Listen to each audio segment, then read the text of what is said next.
آئیے تمہیں میں کہانی سناؤں۔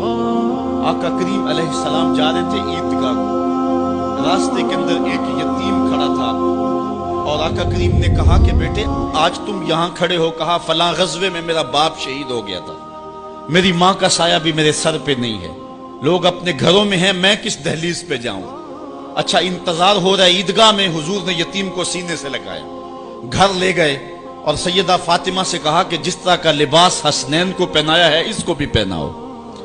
اللہ اکبر، اور اس کو کھانا کھلایا اور سب کچھ اس کی تکریم کرنے کے بعد حضور نے پھر جو ہے وہ اس کو عزت دینے کے لیے، اس کی تکریم دینے کے لیے حضور علیہ السلام نے اس کو فرمایا اما ترضى ان محمدن ابوکا، بیٹے کیا تو پسند نہیں کرتا کہ محمد تیرا باپ لگے؟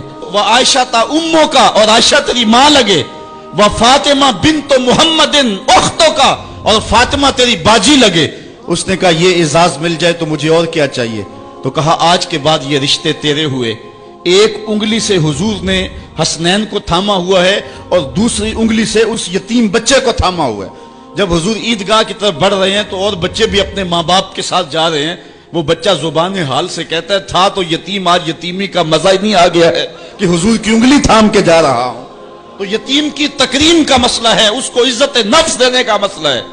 یتیم کو لوگوں کے اندر کھڑا کر کے اس کو اعزاز دیتے ہو، وہ اعزاز نہیں ہے، وہ رسوائی ہے۔ مجھے ایک سال قبل ایک ایسی تقریب میں لوگ کھینچ کر کے لے گئے جہاں وہ آج کل اجتماعی شادیوں کا رواج ہے، تو میں بڑی معذرت کی، میرے لیے مشکل ہوگا کیونکہ مجھے اندازہ تھا اس تقریب کا، لیکن میں کبھی گیا نہیں تھا پہلے۔ تو میں جب اس تقریب میں پہنچا تو یقین جانے کہ 2 دن تک جو ہے وہ میں بے چین رہا ہوں۔ میں کہتا ہوں غریب سے غریب آدمی ہوتا ہے نا، اس کو معاشرے میں پروٹوکول اعزاز نہ بھی ملے تو شادی والے دن تو مہمان خصوصی وہی ہوتا ہے نا، اس دن تو سارے اس کے چہرے کو ہی دیکھتے ہیں۔ لیکن ان دولوں کو بھی جو ہے وہ لائن پہ بٹھایا ہوا تھا اور اوپر مہمان خصوصی کوئی اور بیٹھے تھے۔ میں نے کہا یہ بیچارے مسکین آج بھی مہمان خصوصی نہیں ہیں، آج ان کی زندگی کا اہم دن ہے اور آج بھی اتنے لوگوں کے سامنے اشتہار لگایا جا رہا ہے یہ غریب لوگ ہیں، اور دلہنوں کا بھی اشتہار لگایا جا رہا ہے یہ غریب بچیاں ہیں۔ اور پھر کیا ان کے چہرے پہ کوئی مسرت کے آثار تھے اور نہ ان بیٹیوں کے چہرے پہ کوئی مسرت کے آثار تھے؟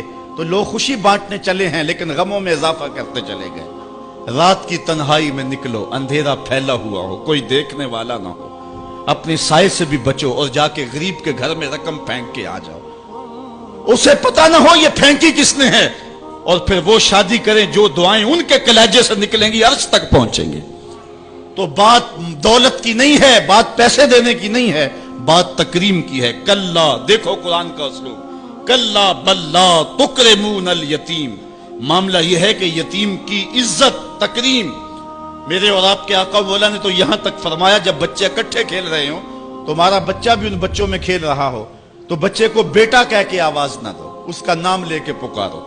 عرض کی گئی حضور بیٹا ہے، بیٹا کہہ کے پکاریں گے تو حرج بھی کیا ہے؟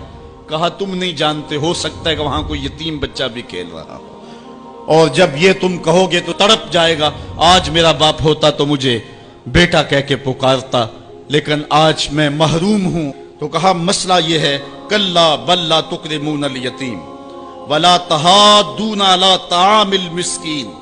دیکھیے قرآن کا اسلوب، کہا ایک تو یتیم کی تکریم نہیں ہے، یہ ساری افطار اس لیے آئی، اور دوسری بات یہ ہے کہ وہ آپس میں ایک دوسرے کو مسکین کے کھانے کی رغبت نہیں دیتے۔ یعنی ایک شخص خود غریب ہے اور اتنی طاقت نہیں رکھتا کسی غریب کی پرورش کر سکے، وہ عہدہ برا نہیں ہو سکتا کہ اتنا کہ میں تو کچھ کر نہیں سکتا، کوئی بھوکے تڑپتے ہوئے غریب کو دیکھے خود نہ دے سکے۔ اللہ نے اسے زبان تو دی ہے، کسی امیر کی دہلیز پہ وہ نہیں جاتا یہ چلا جائے اور جا کے توجہ دلائے کہ میرے ہمسائیگی کے اندر ایک یتیم تڑپ رہا ہے، بیوہ کی بیٹیاں بوڑھی ہو رہی ہیں دہلیز پہ، اور وہ جا کے اپنے اعتبار پہ جو ہے ان کا انتظام کر دے۔ یہ ہے ولا تحاضون علی طعام المسکین۔ بلکہ رویہ کیا ہے؟ وَتَأْكُلُونَ التُّرَاثَ أَكْلًا لَمًّا، اور میراث کا مال تم ہپ ہپ کر کے کھاتے ہو، تمہیں پرواہ ہی نہیں ہے۔ بیٹیوں کا حق اہل عرب جو ہے وہ غصب کر لیتے تھے اور بیٹیوں کا حق نہیں دیتے تھے۔ وَتُحِبُّونَ الْمَالَ حُبًّا جَمًّا، اور دولت کی محبت رچ بس گئی ہے کلیجے کے اندر، دل کے اندر اتر گئی ہے، تڑپتے ہوئے لوگ بھی دیکھتے ہو لیکن